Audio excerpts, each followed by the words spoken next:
Welcome to your exploration of the Scorpio zodiac sign. Scorpio, the scorpion, is mysterious and rules over death, sex, desire, and the great hidden mysteries of life. Scorpio is deep, penetrative, dark waters. There is no light here where Scorpio dwells in the underworld, ruled by Pluto, Hades, lord of the underworld. Hades, Pluto, rules over all the minerals, irons, or oil that is underneath the earth, so is very wealthy and rich. Pluto is this obsessive planet, and this planet, the ruler of Scorpio, expresses itself through Scorpio as real idealism, which is a beautiful quality, also passion, but can be a power struggle, and Scorpio is prone towards, as a fixed water sign, emotional extremes. Fixed can be obstinate or stubborn, unyielding, unwilling to change. Also, Scorpio can be very possessive because it wants power and also has a potent emotional depth and therefore emotional needs. So Scorpio is also the sign that rules over our human psyche, the depths of the shadow. Our shadow, which is hidden aspects of self, repressed, blocked, denied aspects of self that we repressed as children, usually from the ages of 0 to 7 to begin, or 0 to 14. When we witnessed we witnessed shame, pain, or trauma, so we hid aspects of ourself as a survival imperative. Read the book, The Dark Side of the Light Chasers, to really dive into the power of Scorpio energy. Scorpio's card is death. So in the tarot, this is like clearly about transformation and metamorphosis. So Scorpio, when it's on its spiritual path, is its most highest expression. The best expression of Scorpio is like the eagle, enlightened, soaring through the sky. Pluto and Scorpio ultimately want our deep, powerful awakening and enlightenment, and will often resort to destructive means in order to attain that. Or Pluto, the ruler of Scorpio, will often resort to destructive means in order to wake us up. Scorpio itself really likes to penetrate down deep into the depths of the darkest waters. It's not superficial at all. It wants to really connect on a profound and potent level. The sign of transformation. So Scorpio showing up not only in people's sun signs when they were born from October 23rd to November 21st, and during this time of year when the sun shines its light for all of us through Scorpio, like All Hallows Eve, Samhain, the witch's Halloween, or just in this general part of time of year when the leaves are falling off the trees and we're being transformed. But also Scorpio will express itself perhaps in your moon sign rising or any other planet. Or a planet is transiting through the sign of Scorpio, and then therefore we're feeling the energy, we're being invited into the depths of our being to look into our psyche and to really transform. So I see Scorpio as really courageous. Its primary ruler is Pluto, and it's about the regenerative force of beginnings and endings, life and death.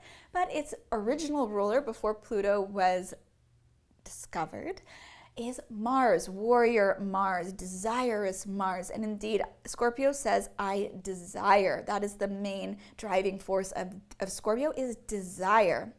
So here we can really look at any shadows we have around our sexuality, or if we're blocked around certain parts of sexuality, like if we have a lot of taboos, like there's a lot of taboo subject, or maybe we have a lot of Virgo in our chart and we're like very purist and innocent, and so the Scorpio energy really doesn't resonate with us. If we want to expand our human repertoire and our experience beyond our personal constitution, we can start to connect into the Scorpio energy by working with our desires and going really deep, especially during Halloween, getting all into that energy and vibe. I know myself personally, for a while I was really blocked around the kind of darker, witchy, Halloweeny energy, but now I'm removed my blocks and I can just enjoy this element of the human spectrum without fear. So Scorpio stings, it's got a little bit of stinger. So Scorpio, wherever it's expressing itself in your chart, somewhere in 1, 2, or even 3 houses if you have an intercepted sign, or in a whole sign natal chart, you just have it in one house. You'd have Scorpio expressed in one house, one of the 12 houses, or it could be being activated in one of those houses by a planet, indicating you have a special relationship in karma with the energy of Scorpio. So the polarity of Scorpio is Taurus. So here we have on the 360-degree zodiacal wheel the 180-degree polarity of Taurus, the second house of possessions, earthy, rooted, grounded, sensual Taurus, and desirous, nomadic Scorpio on the other side of the zodiac. I have my south node in Scorpio and my north node in Taurus, so I'm moving away in this life from past lives in the Scorpio energy. Interesting, and moving into being more of an earthy, routine-based, salt of the earth, sensual being who has possessions and is less nomadic. For example, what about you? Where is Scorpio in your chart? Let's find out. You can go to astro.com and bring up your natal chart, or even Cafe Astrology, or just let me know and we can look it up together. So Scorpio is the sign of inheritances and legacies. It is the house, Scorpio's house is the 8th house, and it's the house of shared resources. So wherever you're sharing resources, if it's with your family or your lover, your husband, wife, romantic partner, whatever it is, it's all about shared resources. And Taurus is about the personal resources I have. And Scorpio's natives are given a sense of purpose and destiny and find truest happiness in dispensing their life force to others. So very giving in this way, very beautiful, but also more so like controlling others often. That's more of the Scorpio energy, whereas the Cancerian energy is more to give, to nurture. Scorpio really wants to control and possess, but also to inspire. I think Scorpio wants to really inspire us to go really deep and not just skim the surface. Scorpio would get so bored if you're just making, small talk, right? It wants to go right to the heart of things. So as I said, Scorpio is strong emotional desires, and therefore the moon is debilitated or considered in its weakest place or most oppositional or its least supportive expression when the moon is in Scorpio, because the moon is our emotions and Scorpio's extremes, and emotional extremes can tend towards really shake the boat, right? It's like being on unstable rocky shores, and can be very destructive as well, of course. So the pictograph of Scorpio is connected to representations of the human reproductive organs. So Scorpio rules over the genitals, being about desire and sex as well, and death. This was the symbol in ancient times for the phoenix, bird of immortality and regeneration. So Scorpio expresses itself beautifully as the eagle, its highest expression, and then the intermediate expression is the phoenix, like think about the death and transformation and metamorphosis of the phoenix rising from the ashes. And then the lower expression of Scorpio is like the Scorpio stinging you, right? So interesting that our common personification is as the scorpion. It could have been as, the eagle or the phoenix. Interesting. But we needed that poison as medicine in the chart. So poison as medicine is like the death card in the tarot. It's like when you take plant medicine or eat magic mushrooms, that's actually a poison. Or even think of like a vaccine. It's a poison, but it's medicine. So sometimes we need the poison of suffering to really alchemize and transmute and transform and get stronger. Think of building up a like in the movie As You Wish, The Princess Bride, where he's like build up his immunity so he doesn't die when he poisons both glasses. We're building up our immunity to poisons too. So the curved line and arrow represent strong emotions tied to practicality and aiming towards higher consciousness in the glyph that represents Scorpio. And of course, we're looking at the only astrology book you'll ever need to enhance our exploration of the Scorpio archetype. The lucky day is Tuesday. Why do you think that Scorpio's lucky day is Tuesday? Mars, the original ruler of Scorpio, or now the secondary or sub-ruler, Mars's day of the week is Tuesday. So if you ever want to do anything really bold and courageous, daring, and you want to connect to the Mars energy and also the Scorpio energy, Tuesday is the day to activate that energy. can plan your life to align with the cosmic forces. The lucky numbers are 2 and 4. The magic birthstone is topaz. It releases occult powers and brings serenity of mind. It also protects from enemies and illness. So Scorpio is really interested in occultism, mysteries, and the magic of life. The special colors are crimson, burgundy, and maroon, the glowing colors of passion, this very passionate sign. Intensity. Scorpio has this ability to concentrate and really focus, and therefore makes an incredible meditator. The step before we enter into meditation is concentration. We have a single point of focus. It could be on the breath or with the gazing at a candle, practicing Chatika, even with the moon, or Chatika, a single point of focus on an enlightened being, for example, we can meditate upon. Samyama, practicing identification by focusing on a single point. Many meditations, of course, but they all require focus. Also, so does attaining any level of success in life requires us to be able to focus our mind, less and less so in the age of social media, but for real, true, authentic success in life and to achieve something lasting and meaningful, we have to be able to focus and concentrate. So call upon Scorpio's energy when you need to focus. The metal is plutonium, as its rules Pluto, and the flowers are chrysanthemums and rhododendrons. The cities are Liverpool, New Orleans, Washington, D.C., Newcastle. The countries are Norway, Algeria, Morocco, and Tahiti, and the trees are the blackthorn and bushy trees.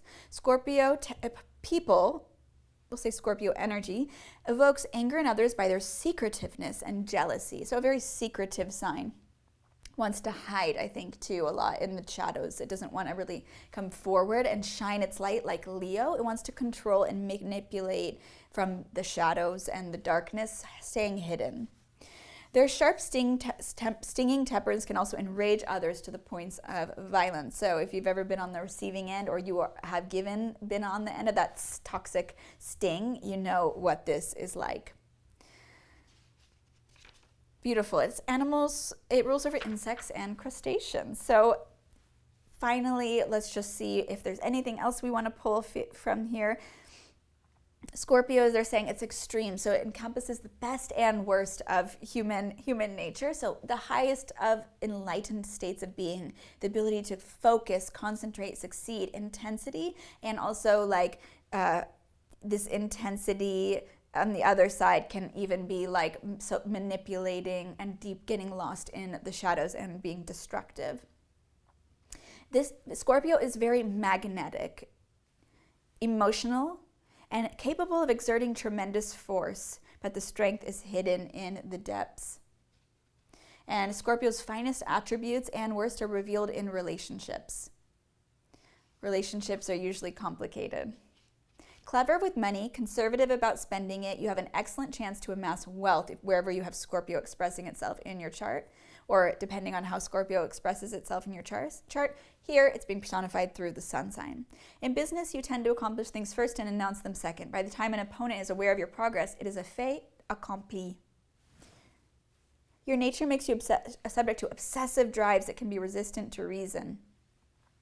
So there's a lot of, interestingly, in American presidencies, we have some Scorpios in there, but also Whoopi Goldberg, Julia Roberts, Hillary Rodham Clinton.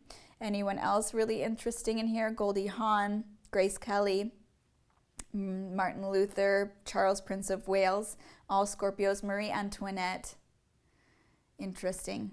So let's just tune into the Scorpio energy, feeling your sit bones on the earth as you gently soften the gaze, closing down the eyes, whichever you prefer, as you inhale and exhale. And bringing in some stability, which is the antidote to Scorpio's emotional extremes, with our square breathing. Inhaling for 4 counts, holding for 4 counts at the top, exhaling for 4 counts, holding for 4 counts at the bottom. And continuing with your square breathing to inhale, 3, 4, holding at the top, 3, 4, exhaling, 4, pausing at the bottom, 3, 4, inhaling, and continuing with your square breathing. And as you stabilize your breath to antidote any extremes, coming into the stability of the square breathing, this modest pranayama, start to notice the pause at the top and the bottom, the void space, this emptiness. Continuing with your square breathing. And as you pause at the top or the bottom, resting in this hiatus moment. And just sitting with the breath. And maybe if you like, elongating it to 6 counts if 4 is too short. So 6 counts, inhale, 1, 2, 3, 4, 5, 6, holding at the top, 2, 3, 4, 5, 6.